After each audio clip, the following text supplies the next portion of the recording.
Hello and welcome everyone to the Untitled Marvel Project, the show where we rank and review every single MCU film. And finally, after a number of weeks, that tagline is accurate because we are talking about today Spider-Man Homecoming. Coincides nicely with our MCU review and our Spider-Man ranking, so we'll be putting it in both lists, giving the scores carryover. A real multiverse. We're connecting both of these lists. Damn. As this is ultimately in preparation for Spider-Man No Way Home, which we recently got a trailer for, a full trailer. Tucker and I did a reaction for that. Card in the corner. Card in the corner. But folks, Spider-Man Homecoming. I'm excited. I'm joined, of course. Hang on. I'm Tanner Dykstra. I'm joined by my fellow underoo wearers, Tucker and Abram Buhner. Yeah. I said that like both of your last names were Buhner, and I think I'm gonna stick with that. Tucker and Abram Buhner, brothers. You never know. You never know what's gonna happen. Exactly.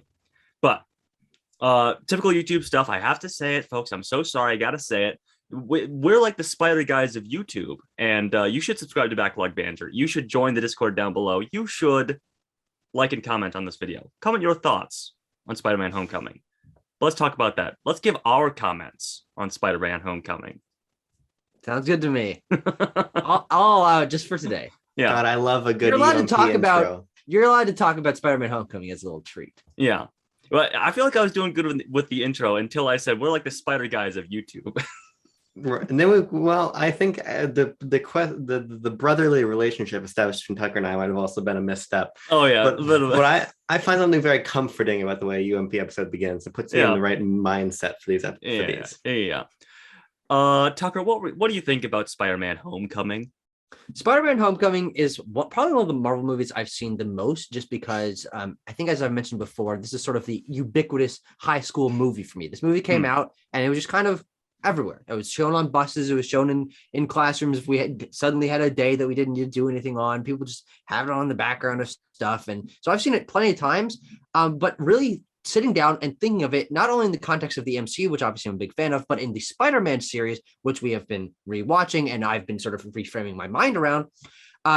This is a breath of fresh air, isn't it, boys? Ooh. Isn't it, boys? We're coming off of almost entirely a run of controversial ones where it's ups and downs and, this element doesn't really work. Breathe a deep sigh of relief because we are finally in a competently made film that is consistently great throughout. I think this movie's awesome. Yeah, I agree, Tucker. I think this movie is very, very, very good.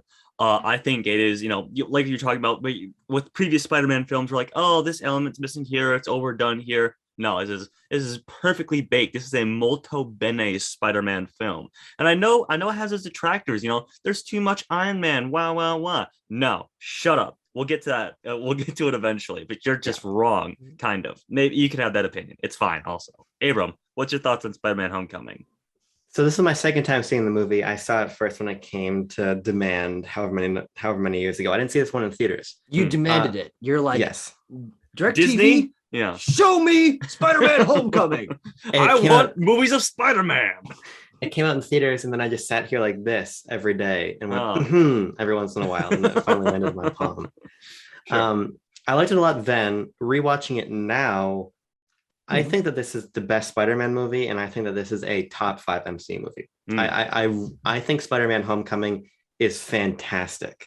I really think that it not only understands the character of Peter so well and tells a really fresh and compelling version of his life, but it integrates itself into the MCU in a way that builds a universe without drawing focus away from Peter. Yes. I just think that this is a masterclass in how this subgenre of film operates, and it is just a goddamn great movie.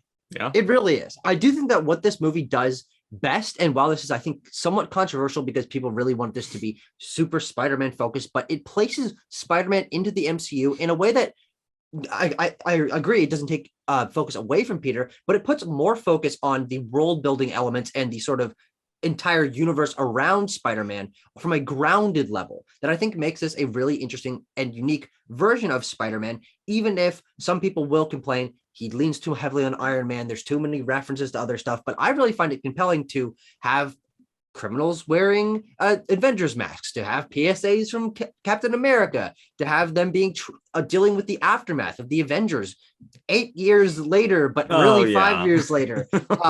I really think this creates a compelling, grounded universe building for the MCU that we're not used to getting, because everyone else in the MCU is in their own superhero bubble.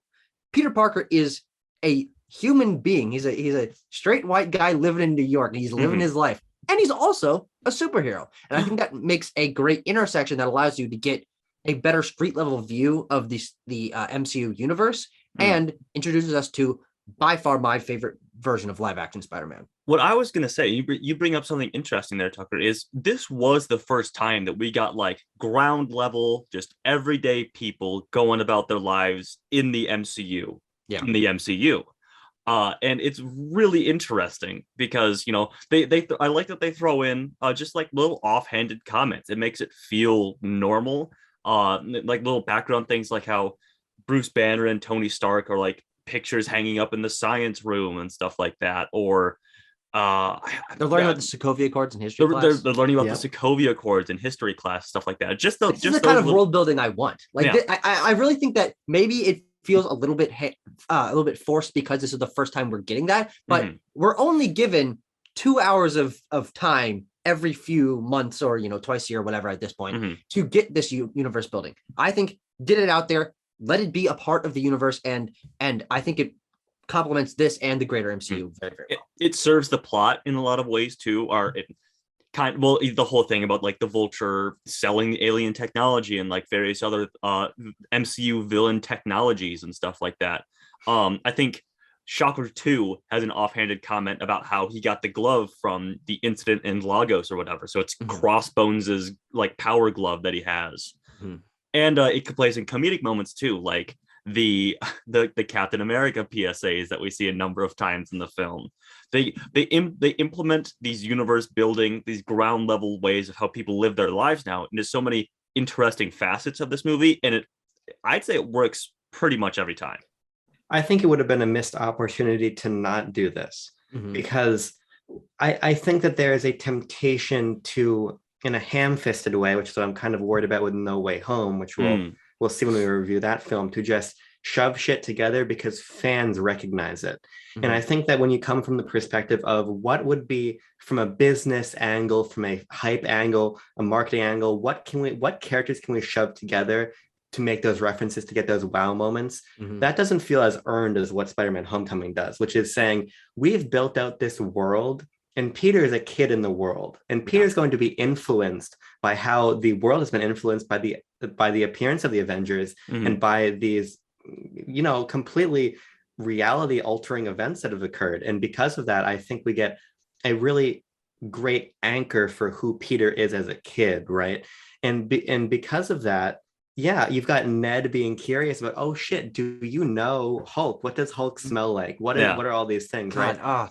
And it makes this great foundation to sit a Spider-Man story upon, because we get you mess with one of us, you mess with all of us. You mess with one of us, you mess with all of us. And they're fun moments, but it's perfunctory stuff of, this is New York, these are the New Yorkers. But we know this world. We're putting Spider-Man in this world, and I think it just gives him so much more to play off of. And because of that, I think this is the most relatable Peter we've ever had. Oh my God. His characterization is fantastic. And I think it is due in part to the fact that we don't have to waste time establishing a world for him to sit within. He's just in the world that's already here. And the fact that we're in the MCU means that him and Ned can build the Lego Death Star. And these moments can occur that you want to talk about a relatable Peter Parker. This is the Peter Parker that I just was in high school, right? I think that this is such a great way to utilize. Everyone was like, penis, Buter, penis, Buter. Oh, all the time. But I just think that they built such a beautiful world that allows us to focus on building up Peter. And he lives, this is his New York, and we know his New York. It's Peter's New York, and we're all just living in it, Wow. But I think that, there's always the debate. Who's the best Spider-Man? Who's the best Spider-Man?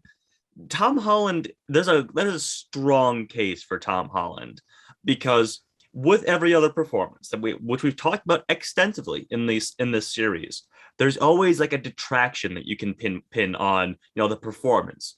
And I think, ignoring the Iron Man comments, and even that is a writing thing and not a Tom Holland performance thing. Tom Holland knocked Peter Parker out of the park in every single category. He's nerdy. He's funny. He's funny when he's Spider-Man, obviously, and he's funny when he's just being Peter Parker. He is sort of he has his classic Peter Parker moments where he's like, oh, this thing that my friends are doing, but I gotta be Spider-Man. He plays those moments very well. And then when he has to reap the consequences of that, he's like, Peter Parker, I'm sorry. I mess up sometimes. I forget things. I gotta go do stuff or whatever. He's so relatable in all those moments, where in previous Spider-Man can be a little unlikable in those moments, like, Yeah. Because he's supposed to be unlikable to the characters in it because he is being like an asshole in those scenarios, but the audience shouldn't feel that because we understand what he's going through.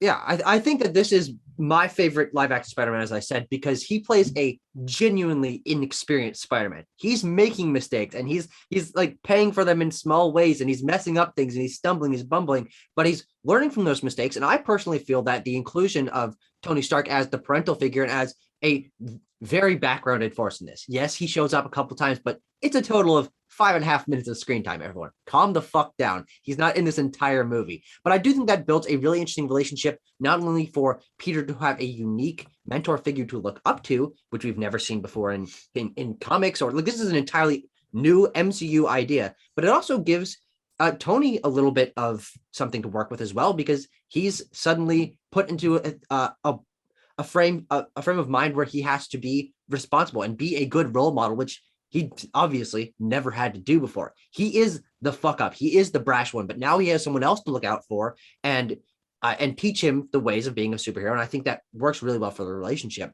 And I think what this movie does to keep all of this working so well is the way that it's written and paced. Because, and I don't hear this talked about very much, especially in comparison to other Spider-Man movies, this is just clean and simple. The flow between the scenes is very natural. There's a nice like pace of, okay, soon the decathlon is coming up. Right after that, soon Homecoming is coming up, and you've got these sort of landmarks in time that don't allow it to just be stretched out over whatever indiscriminate fucking period of time the other movies are. Yes. Spider-Man, Andrew Garfield, and Tobey Maguire might come home from a fight. It could be 3 weeks later. We don't know. Like it creates this sort of long form storytelling that I think probably worked for the time, but in a universe that is so well crafted as this, you want to be able to know, where's he going next? Why did he end up here? Why does he know this about this character, or why is he following this thread? And this movie plots and paces itself out so well that the over 2 hours runtime just absolutely flies by. And I agree completely. And I mean, I'm not going to retread what you guys already said, but this is my favorite live action Spider-Man by a long shot. And I agree with the stuff. I think Tony is great in this movie. I'm sure we'll dive a little bit deeper into him, but I agree that it's the pacing and the tone that makes this movie work. It again goes back to why Spider-Man and the MCU were made for each other. The comedic tone of the MCU is perfect for establishing the jokey Peter Parker that kind of either felt sometimes way too campy with the Raimi films and out of place, or just either non-existent or like Whiplash in the Amazing Spider-Man ones. You're basically fitting Spider-Man into a world that exists within his tone already. Yeah. And because of that, I think the movie moves along so well, because you're just wrapped up in this world where Spider-Man being there feels natural. His quips feel natural. And at the same time, we're tracking along a story that spaces out character moments, action set pieces, all of this so nicely. Oh my God. We're telling a contained story in the context of a larger universe, and we're just focused with how we're going to progress these characters. And in the context of nothing too big, we were talking about in the Amazing Spider-Man 2, it's nice seeing him fight street level criminals. And I think that better than any other movie, perhaps, Homecoming does a great job of of course, the Vulture, shocker, not street level, but they do a great job of establishing that is who Spider-Man is. And I would say they are growing. More street level than any Spider-Man movies we've gotten in the rest of this series, though. They are definitely thug characters selling weapons. Like that is that's not Kingpin. That's not some guy with crazy superpowers. These are guys with gadgets that are sourced from something that actually makes sense within the universe. I think the way that they sort of start this off with Vulture's origin story being that damage control screwed him over, and he wants to support his family, so he sort of falls into this rabbit hole of going to the black market and building that empire up and having his whole team around him and keeping that secret from his family. That all makes not only him a super not relatable. I've never run a black market weaponry. Yes, but understandable. Relatable on like a more human level. Like I can understand why he's doing this. Or I think Abram just said understandable. I have a hot take here. I think Vulture is the best MCU villain. MCU villain. Interesting. Yes. I actually don't think that's a super hot take. I think I agreed to you to a certain extent. Yeah. And I also think he's better than any of the Spider-Man villains we've seen previously also. Yeah, no, sure. Because I think what is fantastic about Vulture, again, it comes back to the fact that we're building within the MCU, right? So already his origin has a tether, but he also has a fantastic motivation, and he's written, and I think, in a really aware way. The idea of this, because the MCU is told from the perspectives of the elites, the technological elites, the financial elites, the social elites, whatever. There's literal gods that we follow from multiple movies. And setting up this villain almost in the Zack Snyder-y way, just in terms of concept, not in terms of execution, but of this guy against the gods, but also against, we think about Iron Man actually had a pretty relatable real world, thematic undertone about war profiteering and things. That comes back here, and it anchors Vulture into these like classist cultural tensions that exist in our real world, and that grounds him in a really great way. And he has so many smart moments. I love when you get the villain monologue, and I'm like, okay, this is getting kind of hammy, but then he says, oh, I'm telling you all this because I need to distract you for a second, right? Yeah. I think he, just on a meta level, he's written really well. And I think, I mean, Michael Keaton, fantastic. He's a powerhouse. He's a powerhouse whenever he's in, and especially in this. And one of my favorite scenes in the entire MCU is when Peter opens the door and the needle drop stops. It's Michael Keaton at the door. It is fucking fantastic. I think on every level, on a motivational level, conceptual level, execution level, plot level, character level, the Vulture is, I don't think it gets better than the Vulture in the MCU. Yeah. I mean, I was making the joke to Tucker, because we both know that moment was coming, was that because that everything before that, for the previous 5 minutes, there's a montage going of Peter getting back into schoolwork. He's hanging out with his friends. Was he doing Spider-Man stuff? I think he was doing Spider-Man stuff too, right? He wasn't, because he lost the suit. Oh, that's right. Tony had taken the suit away because he was a fuck up. Yeah, that's true. That's a good point. I don't know how I forgot that, but that's a great point. But yeah, it is this like, okay, Peter's getting back into the swing of things. You know what? Maybe it is good for him to like step away from Spider-Man for a while. I'm really happy for it. And then Adrian Toomes opens the door, and the audience face and Tom Holland's face like match expressions in that moment. Yeah. I remember seeing that in theaters, and that was just that's a chef's kiss moment right there. And then you obviously, after that, you have the really awkward scene. They're awkward and funny, but at the same time, they're very imposing. They're very imposing as well, because every line that Michael Keaton has, he's sort of like fueling it just a tiny little bit with this like underlying like aggression that Adrian Toomes doesn't have in that moment, but Michael Keaton puts it in there because that's what the audience is feeling in that moment. And there's also the classic the car scene when he's like, good old Spider-Man, when he figures it out. It's great. The close-ups on Peter, the cut to the street light in Michael Keaton's face, and he's holding there, he's supposed to drive. It goes from red to green. There is a level of technical excellence here and artistic ambition that I don't think we often get. No, like the tension that is delivered through performances and through camera work in that entire sequence is fantastic. And it does a great job, I think, of inverting, because we always, Spider-Man, especially the Raimi movies, are built on this relationship in which Peter and Spider-Man's worlds collide. And sometimes it either feels cheap or it feels you see it coming, right? And here we did a great job of, okay, here is Adrian Toomes, here is Vulture, here is Peter Parker, here is Spider-Man.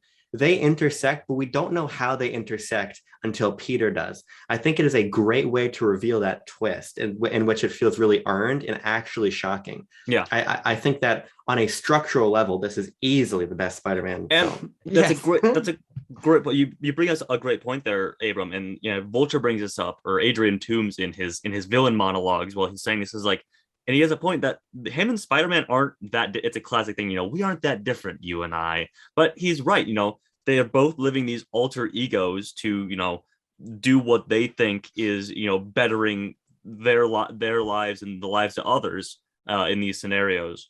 And he says, we're ground level guys, you and I. We're the little guys. We should look out for each other, not the big wigs like Tony Stark up there.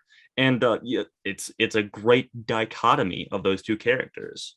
And he also provides the actual relationship tension that Captain Stacy wanted to. Yes. Of that sequence where he's like, I gotta give the dad talk to Peter, and then he's like, you show a daughter a good time and then you leave her life forever. Like he feels genuinely intimidating there, and it actually makes sense for Peter to sit there and go like, oh God, I better not fuck with this girl anymore. And like that is what the end of Amazing Spider-Man 1 was trying to do. And then whatever happened at the beginning of Amazing Spider-Man 2, sort of happened. But I do think that obviously that's a relatively underplayed moment because it happens pretty quickly. And then he goes in and like, he has that moment of looking at Liz like, yeah, no, I can't do this. I need to leave. And that's never explained, but I think you get the tension within him. He has to do the right thing. Yeah. This is, I think, one of certainly the best, but I think also one of the only Spider-Man films that attempts to develop Peter as a character beyond the context of his relationships with other people. I think the ways that he is forced to confront the idea of who am I without the mask, right? It's kind of a common theme, but forcing Peter to grow, not as a function of his relationship with an MJ or a Gwen or anything, right? That is, I think, so well earned. Him realizing, oh shit, I can't be Peter. I have to be Spider-Man. I have to stop the Vulture, but I don't have the suit. When he grabs his like shitty kid suit, I think it is such a great moment. But he doesn't just get it. He lifts up the entire row of lockers and he's got his stuff stored under there. I love that moment. I want to talk about the high school elements of this movie once Abram, you wrap up.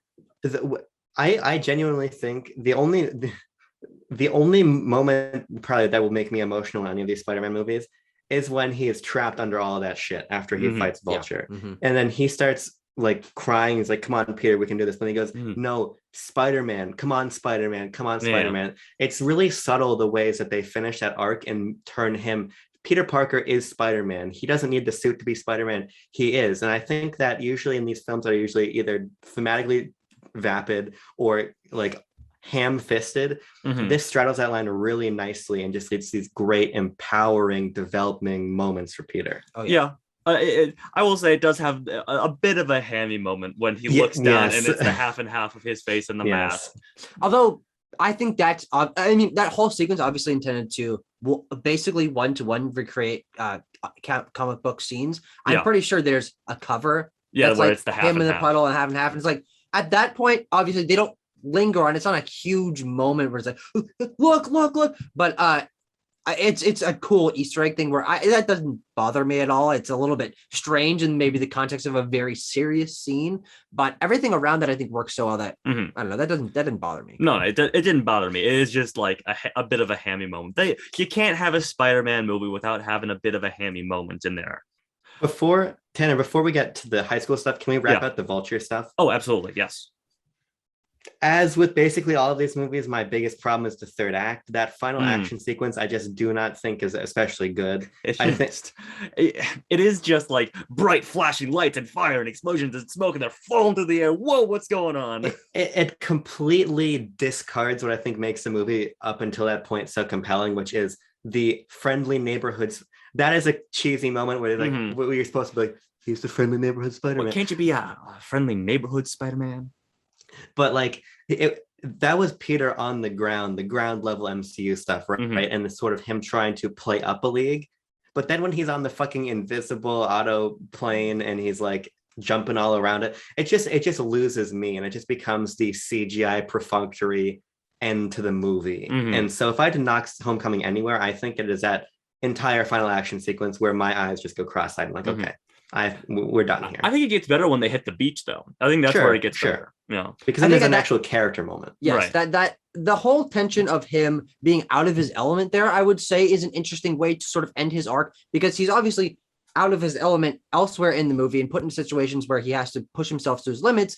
But I don't think it's until that moment where he realizes that he wanted to be an Avenger. He wants to work with Tony Stark up until that point. But this is not an Avengers level threat. I know that's the meme, but this is out of his league in terms of he's never dealt with anything like this before. He's way up in the air. He, as Spider-Man, has never dealt with something like this before. So when the plane crashes and he saves Vulture's life and wraps that up, and then has that moment where he's like, this was a test, right? Because he doesn't want to, with Iron Man at the end, it's because he realizes, no, he was out of his element with this thing. He pushed himself way past his limits to do, and he wants to stay grounded. And I do think that actually does work in his character arc, even if that sequence is crazy over the top CGI. I think that it works great as a sort of end cap to his character arc as well. No, I think it works. I just think it goes from 0 to like 200. And that jump just doesn't really work for me, especially as someone who is just not crazy about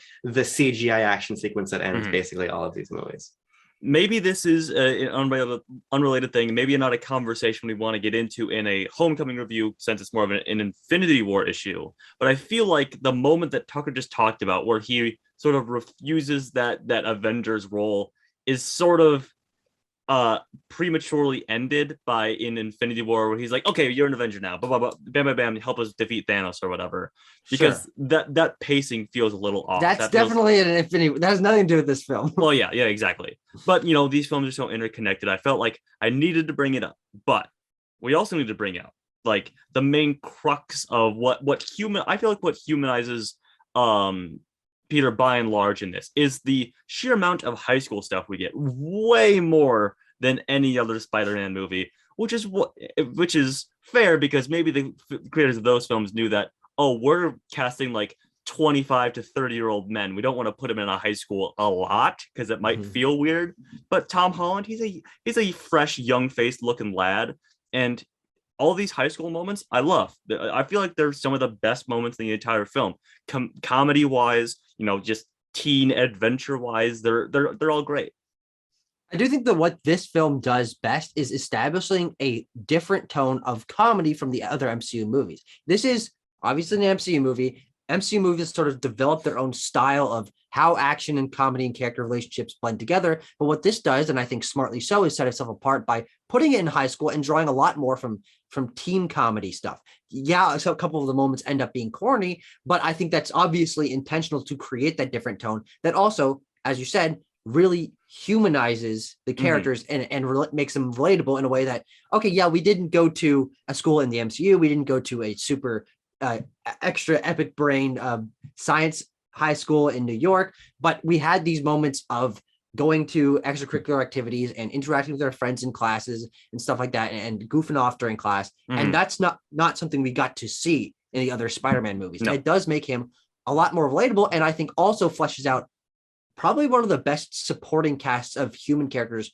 in any superhero movie. Yeah, I do think that this entire set of human supporting characters around Spider-Man is genuinely phenomenal. I don't think they all get great character moments necessarily, but I don't think that's a huge drawback when you are giving them such human personalities and such great ways to interact with Peter and such interesting roles to play in Peter's life that I absolutely love the supporting cast. I think the high school tone and the supporting cast are intertwined, but they both work so well. Yeah.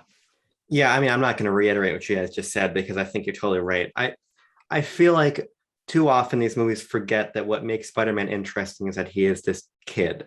Yeah. And we get so much kid Peter here. And even the Spider-Man stuff is motivated by him being in school. It's how do we get to the Space Needle? Well, we go to the decathlon, right?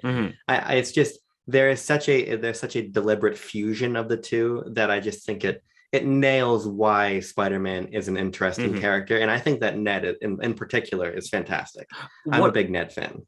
I love Ned. And that leads me into another point I was thinking about, is that I love that this movie doesn't go for like your typical Spider-Man side characters. We get a Ned Leeds, we get Betty Brant, we get Liz Allen. They don't opt for a Gwen Stacy or an MJ, but they do get Mary Jane MJ. Watson. Yeah, Mary Jane Watson.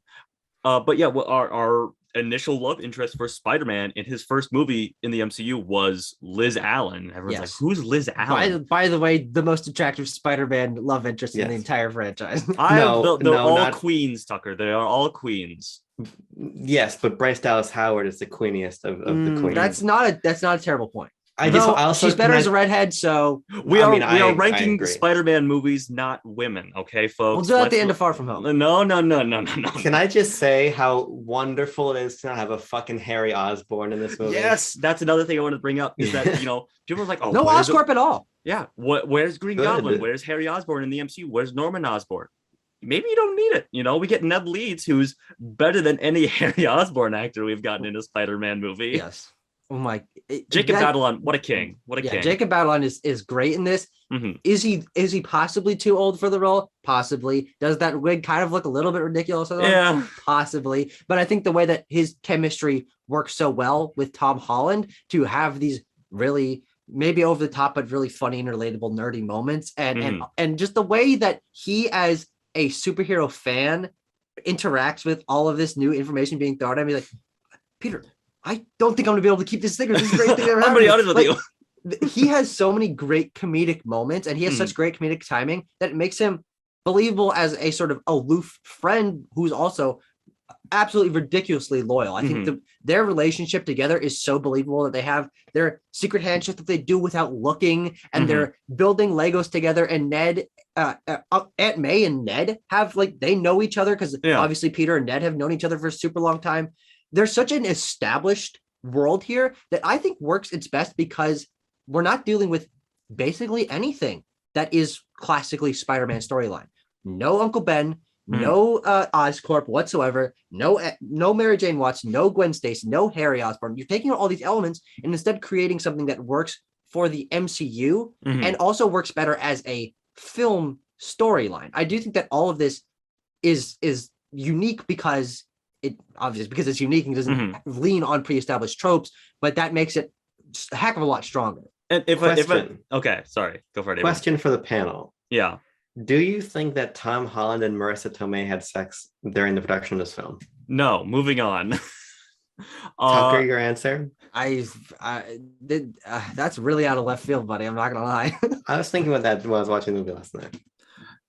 I'm gonna say no, and I'm going to move on. I'm gonna say more likely than not, but we won't find out till the MCU is over, like a Harrison Ford and Carrie Fisher type of deal. Even in characters that we do get repeats of in every Spider-Man reboot, Flash Thompson, he's so far. Oh my god, they accomplish that by just making him different. He's not like a typical high school bully who's 32 years old and gonna beat you up or whatever. He's just an asshole guy that somehow always picks on you because he's in all the same things that you're in, and he thinks he's better than you because he has more money and more friends, even though every other character thinks he's obnoxious but still laughs at his jokes when he makes fun of Peter. They just make him different and better, and it's that simple. Yeah. Yes. And Tony Revolori is fucking hilarious. Yeah, he is. He's so funny. When he runs by and slaps Peter on the ass as they're running to go do the sneak off to the pool. Yeah. There's just those small moments that he's obviously not a big character, but I do think that the way that he is more realistic and humanized and works within Peter's bubble, because it's a specifically nerdy high school bubble at a science high school in the decathlon team, and he's the one that Peter replaces. There's all these little tensions that make this bubble of characters around him, even the small supporting ones like Betty Brant, like Abraham, like Cindy, technically Cindy Moon. These are all great side characters that 2 or 3 lines a piece, but it creates a small believable group that also works really great because of their fucking hilarious teacher.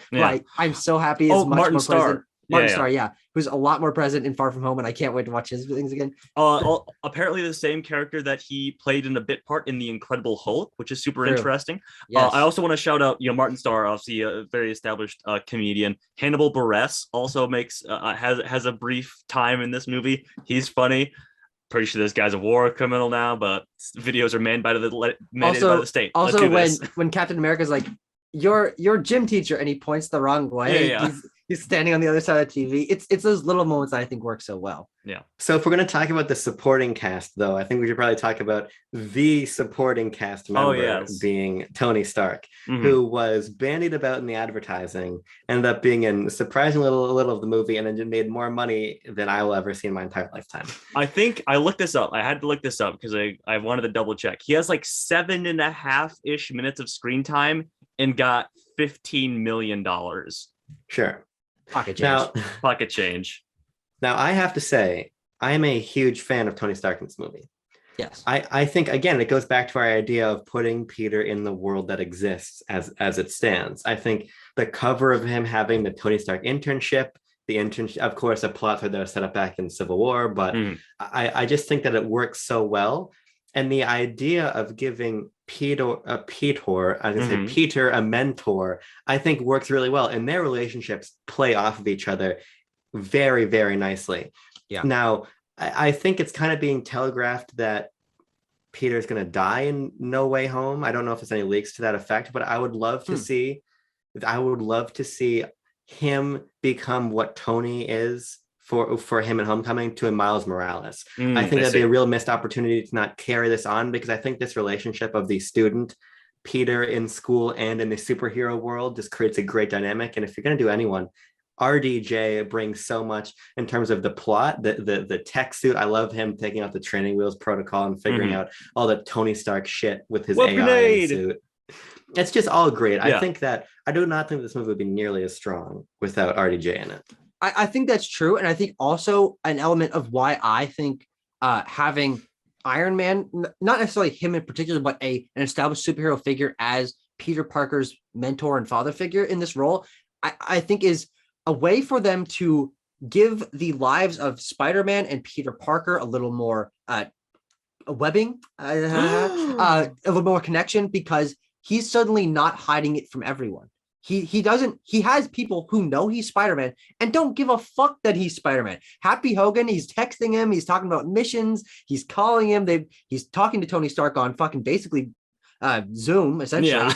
And it gives Peter a way to talk about being Spider-Man in sort of veiled ways that allow for very great comedy and allow him to be a little more open and not entirely separate from everyone he knows. I think one of the problems looking back, and especially comparing it to this, of those older films, is Peter Parker and Spider-Man are so separate because Peter Parker can't tell anyone he's Spider-Man. And that means that he doesn't have anyone to like go talk to if he's having a problem. He doesn't have anyone to talk to about superhero shit, because for the most part, he stays separate or wants to keep it separate so he can protect them. But I think taking out that element, which of course is a long established element of the secret identity in superhero storylines, but placing it in a world where functionally every superhero doesn't have a secret identity in the MCU, him being really one of the only exceptions, and well, until now, but giving him that leeway to talk about superhero stuff and have people who know who he's Spider-Man,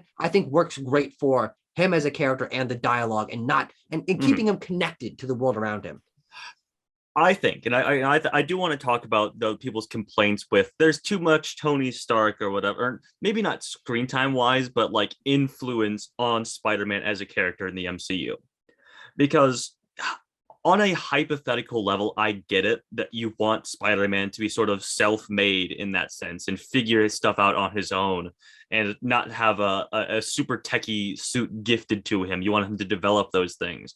But when you're implementing him into the MCU, I feel like it is necessary to tie him in this way or that way. And when you're talking about like the economy of movies, how many Spider-Man movies you can fit into the MCU, I don't know if you have a lot of time to naturally pace him working from a sweatshirt and sweatpants suit up to this level of Spider-Man, this level of Spider-Manning. We've gotten it in both the other series of he just makes a really nice suit out of Yeah. what material unclear, with what machines unclear, the tech in his suit where to come from doesn't know, he don't know, he's just a techie guy, whatever. I do think that this Peter is enough self-made and enough self-sufficient for me He to makes really his own believe blood him. fluid and stuff like Exactly. that. Yeah. He made that costume. Obviously, he got his own powers. But I do think that that suit is also just one of the best suits in the in live action superhero stuff, I would say. But works really well for me because I believe that Tony Stark just would be tinkering and make a Spider-Man suit for this kid because he's just so into that of course he would give him that. And of course, Peter would be like, this is the greatest thing that ever happened to exactly. me. And all of this stuff is super believable. Yes. Yes. For a Spider-Man in the MCU. Yeah. Well, the other thing is, if you want to talk about your Peter Parker having agency, the only reason he's Spider-Man is because he accidentally got bitten by a spider in the first place, right? So it's like, what the fuck are you talking about? First of all. Second of all, I think that Tony Stark becomes an incredibly compelling replacement for Uncle Ben. And I don't think this gets talked about enough. The role of a father figure in Spider-Man's life is very important.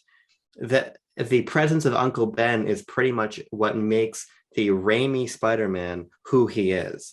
And now you could have retold that same story and then make Tony become like a stand-in for Uncle Ben after Uncle Ben's death. And his death is alluded have him to. marry Marissa Tomei. Sure. His death is, he also calls the line where he calls Marissa Tomei hot is also really great. But what are you wearing? Something skippy, I hope. Yeah. I just think that having that paternal influence on Peter is very important to his character, and looping it into the superhero side of his life, I think makes it even more compelling because then he's basically a student in both lives. And it's not that Tony Stark comes in and solves all his problems for him.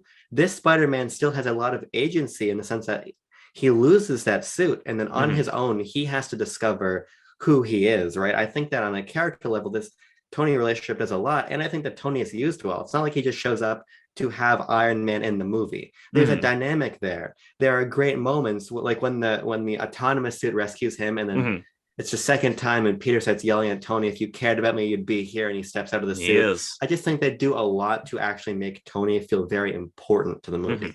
Yeah, I agree. And last thing I want to say on this topic, and Tucker, if you have something to say, you can go to. But I prefer will Tucker say, didn't. Okay, well that's 2 votes against Tucker then. So sorry, Tucker. But what I will say is that a lot of people voted off Spider Island. Voted off Spider Island. We'll let you back on Spider Monday. Oh, incredible! Coming soon. Oh shit! I really need to think about what I'm going to do for that fucking. Yeah. Okay. Tanner, we derailed you so much. What are you regardless? So people, this is an issue with comic book movies across the board. People want the same thing over and over again. They want what they're comfortable with. But if you think about it, just think about this for a second. If Sony didn't allow Spider-Man into the MCU for whatever reason, we would just be on another Spider-Man reboot right now. That would be the same Spider-Man story with probably the same issues that like the Amazing Spider-Man had or whatever. Because guess what? Sony isn't good at making superhero movies. We would just have the same issues. Watch Morbius coming January 28th or whatever. Yeah. And it's just so good and refreshing that we get him implemented into the MCU and a different interpretation of him. Because they could have gone for like the Spider-Man story. They could have given him a full origin movie, but they didn't. And it's so refreshing that they didn't. And on top of it all, they did it crazy well, as we've been talking about for the last half hour. Yeah. It's like, here's the thing. Amazing Spider-Man was a breath of fresh air, but it's like a breath of fresh air with like fucking carbon monoxide in it. You know, it was a different. It was a breath of air. It was a different approach. It was a breath of stale air. Yes, stale air. It was a different approach to Peter, but it was a bad one. Yeah, I think what this does is it recontextualizes how you understand Peter Parker, but does it in the context of a world that makes a whole hell of a lot more sense.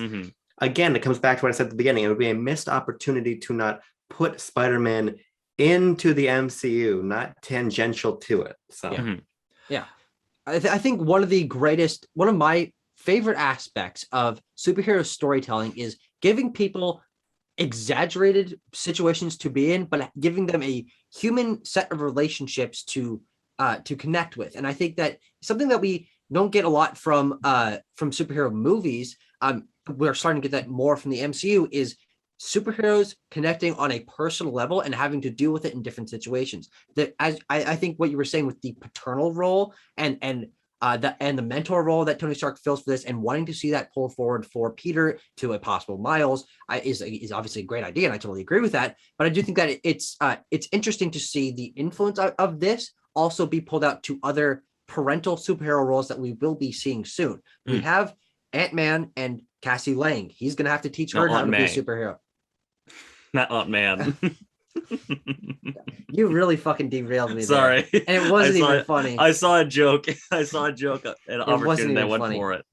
But I do like this role being unique to the MCU and getting us established to parental superhero roles. And now we're going to start seeing them more and more. And I think that's really exciting as we get younger superheroes and superheroes being phased out and some of them being grizzled and old. So there's unique situations to be and roles for these larger than life characters to fill, and putting Tony Stark, the crazy, quippy, horny guy that he is from these movies that we know, into a more responsible role, not only makes this a more interesting Spider-Man story, but makes him a more interesting character going into Infinity War. Okay, now he has something even more to lose. Makes him really interesting in Endgame, how he's dealing with that trauma. All of this stuff works really, really well. To Tucker's point of paternal superhero roles, watch our Hawkeye premiere review, which will have come out the Wednesday previous to this video. So give that a click. That'll be the first MCU show I actually watch. Nice. So that's neat. Let's talk about the action before we end this video. Action sequences. Let's go, baby. Oh boy, the action in this movie is real good. Yeah. So one thing you guys were talking about, and I was kind of indifferent on this point in the Amazing Spider-Man reviews, is the idea of just seeing Peter swing through the city. You don't get that in these MCU movies, and you don't. But I think what you get instead is so much more compelling. I love one of my critical complaints with Captain America, the first Avenger, is you see a Spider-Man a Cap who goes from little piss boy to real big piss boy, and you don't see a progression there. This movie is just that progression. It really takes its time from the perspective of the action to understand how Spider-Man works. He does not understand the spatial relationships between his webs and the things around him yet, so he's constantly missing his swings or fucking up that. I love the shot when he's chasing, or the entire sequence where he's chasing the van and he's running through people's neighborhoods. There's a lot of great moments here, but when he swings and he goes through the roof of the tin shed, that is just such a perfectly executed and cut comedic action. It comes to the door. All of it, it builds his character, it builds the tone, it fits so nicely within the movie, and every scene establishes this Peter who is young, who doesn't get it, who doesn't know how to protect the bodega, who completely fucks up the Staten Island ferry. These are excellently choreographed sequences, but they mean more than just a release of Spider-Man action to make people happy. It's all so intentional. Yes. Yeah. I think what this movie also does really well is including very minor action sequences throughout. It isn't the trinity of big fight, middle fight, end fight. You have smaller things of him scuffling with criminals and stuff. He's doing a lot of street level action and helping people out. And he also has a lot of smaller encounters with Vulture before that larger one that isn't the full scale middle of the movie battle with the villain that he'll be fighting at the end, was instead him chasing after Vulture. Yeah. And he also, he gets beaten by Vulture tangentially because he fucked up his interrogation thing and then or like he's tailing him and then falls into the fucking damage control truck and then has to figure out that situation, and that fucks up his scenario with this. Like, everything is really intertwined and paced in a way that makes it really satisfying and natural to get the ramp up to those action sequences. And I personally think that having very recently rewatched all these Spider-Man movies, these are the most unique and memorable of the Spider-Man action sequences. I think that the Washington Monument and the Staten Island Ferry are two of the best Spider-Man action sequences we've seen in this whole Spider-Man rewatch series.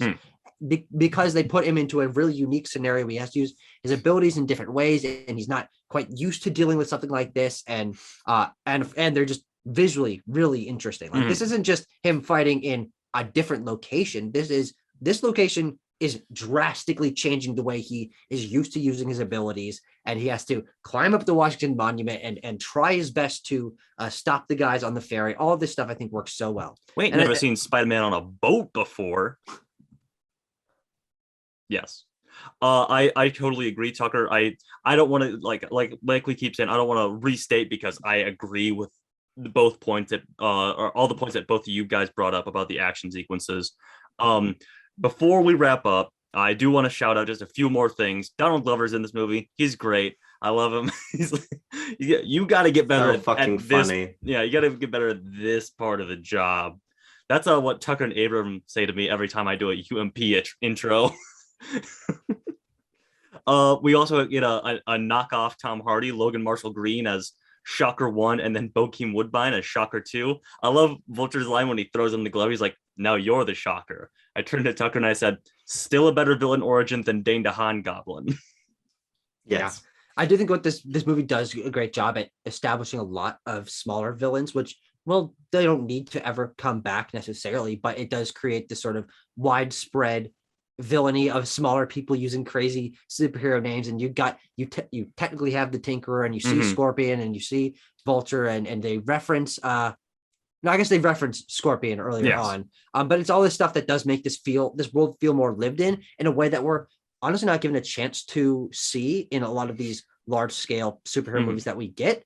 And of course, it's gonna be very exciting to start getting these ground level shows, especially with Hawkeye and Miss Marvel and Daredevil and She-Hulk, and these ones where we're gonna get to see this sort of a seedy version of these crazy characters that are below the surface of what we're used to seeing. And this is the first look at that, and I really, really love it. Yeah.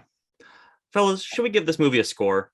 I want to talk about the score because the score is fucking awesome. The Homecoming Suite by Michael Giacchino is my favorite Spider-Man soundtrack. The way that he has a couple different themes and plays them out for the course of the film, and then you can just sit down and listen to that whole thing just like through, and it's oh my god, it's so good. There's the little light tinkly one where it's like ding ding ding ding ding ding, and then ding, there's ding, also ding, the ding, same melody but sweeping and epic, and oh my god. And it also incorporates the cartoon Spider-Man theme throughout. Dun, dun, dun. Yeah.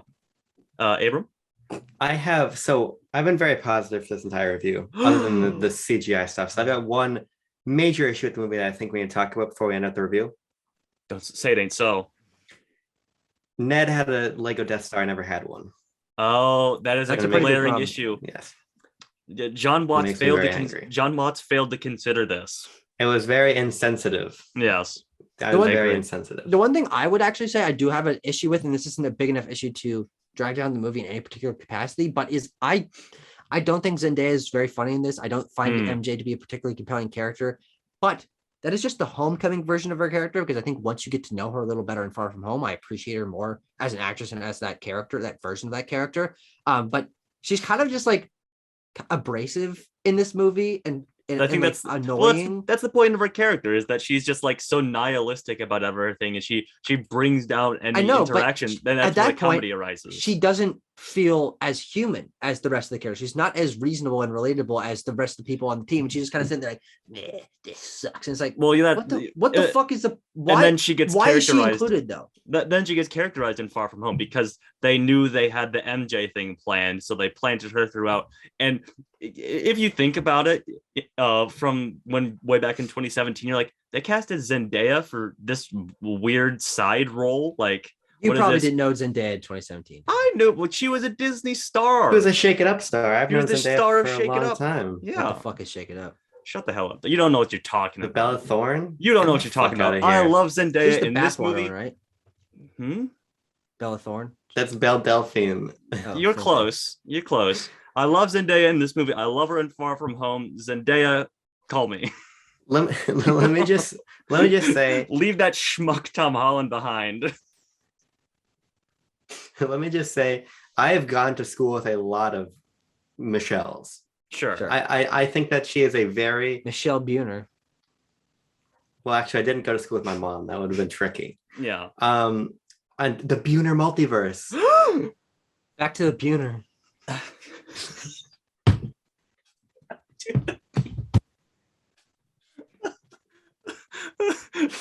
We gotta give this You're movie. fucking saying. We gotta give this movie a score. No longer. We're not going to say no longer about it. Okay. It's fucking great. Okay. Score Let's the give this movie. movie a score.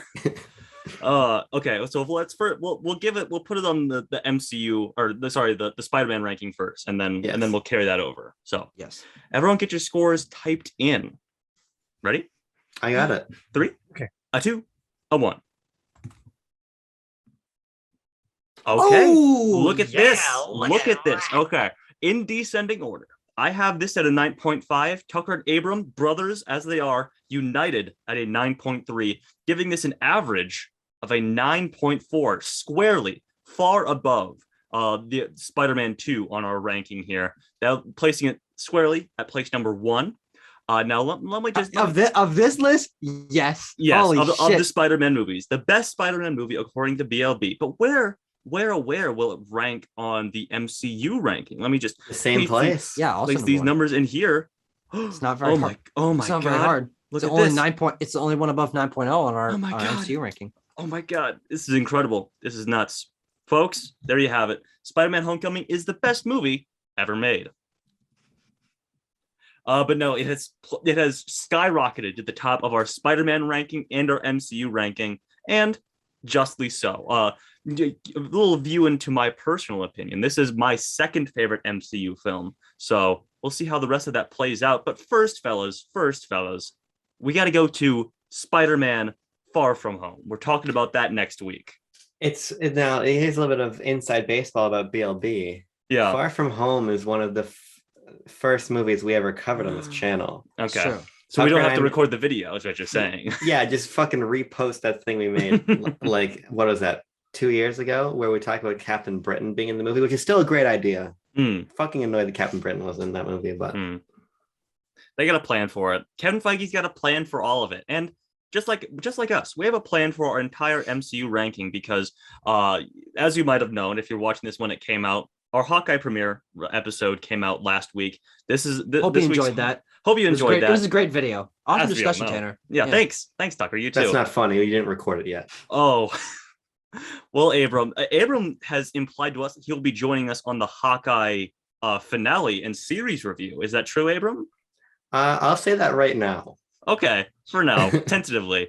But of course, next week we'll be doing Spider-Man Far From Home, and then we'll be doing No Way Home. We'll be doing a Hawkeye mid-season. These are all layered throughout. This is all of our Kevin Feige UMP plan that we have in our heads. Untitled Marvel Plan. The Untitled Marvel Plan. But folks, thank you so much for watching. We'll be talking about Far From Home next week. We'll see you then. We were participating in a pregnant pause. Oh, I see. Just like how Tom Holland impregnated Marissa Tomei on set. Just like that. That's entirely correct. This child was born 2 weeks ago. Do you guys not remember That's that? wild. That's so crazy. The reason that they delayed Far From Home is because they were initially going to do an incest storyline, and they figured they should cut it. Oh, they just cut it? That makes sense. That's the development problems, yeah. Oh, I can start if you want. I got it. Don't calm down. You're not great at transitions, which is why I'm saying. How about I do it? I got a perfect one. Go for it. So if So we're they were gonna, fucking on set.